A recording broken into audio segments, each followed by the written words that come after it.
In this video, I want to work through a couple examples of the difference of squares technique. Notice here that we have a difference of squares. We have one term squared minus a second term squared. Our first term is x squared, and our second term is 4 squared. Since we have a difference of squares, this implies we can factor this into conjugate pairs, where each pair is a binomial factor. X is going to be the first term in each of these binomial factors, and 4 is going to be the second term in each of these factors. Since they're conjugate pairs, that means our first one is separated by a plus sign, and our second one is separated by a minus sign. So here is the fully factored form of x squared minus 16. Now it's beneficial to note that the difference of squares technique can work even if the second value that we have is not a perfect square number. So I can still factor this expression over the real numbers by doing the following. I'm going to set up my binomial factors. I know that x and x are going to be the first terms in the two binomial factors. One separated by a plus sign and one is separated by a minus sign. Now what we have to do to fill in our second terms is figure out a number that when we square it gives us 5. So think about the square root of 5. If we square this number, we're going to get the number 5.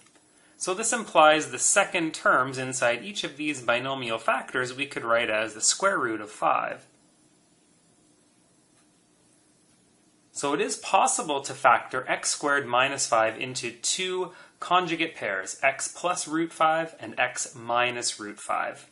So just be aware as you're working through your calculus course for instances where this type of factoring might be beneficial for you.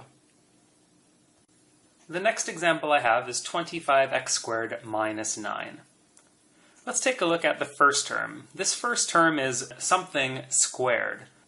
Well, if we were to take 5x and square it, we should get 25 and then x squared. Our second term, which is 9, is 3 squared. So now we have the terms that we're going to need for our binomial factors. So inside our first binomial factor, we'll get 5x plus 3. And inside our second binomial factor, we should have 5x minus 3.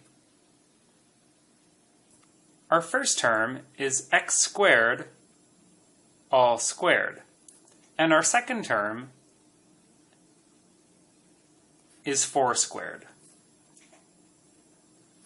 This implies that we should be able to factor this difference of squares as conjugate pairs. So what we get for our first terms inside of our binomial factors are x squared and x squared. And what we have as the second terms inside of our binomial factors are 4 and 4. Remember, these two binomial pairs are conjugate to each other. That means that one has terms that are separated by a plus sign, and the other has terms that are separated by a minus sign. Now what we have is we have a sum of two squares as our first binomial factor, and a difference of two squares as our second binomial factor. We know that a sum of two squares is not factorable any further over the real numbers, so we can copy this one down as x squared plus 4. However, we have another difference of squares, x squared minus 4, and once again we can factor this into its conjugate pairs, x plus 2 and x minus 2. So here is the fully factored form of x to the power of 4 minus 16.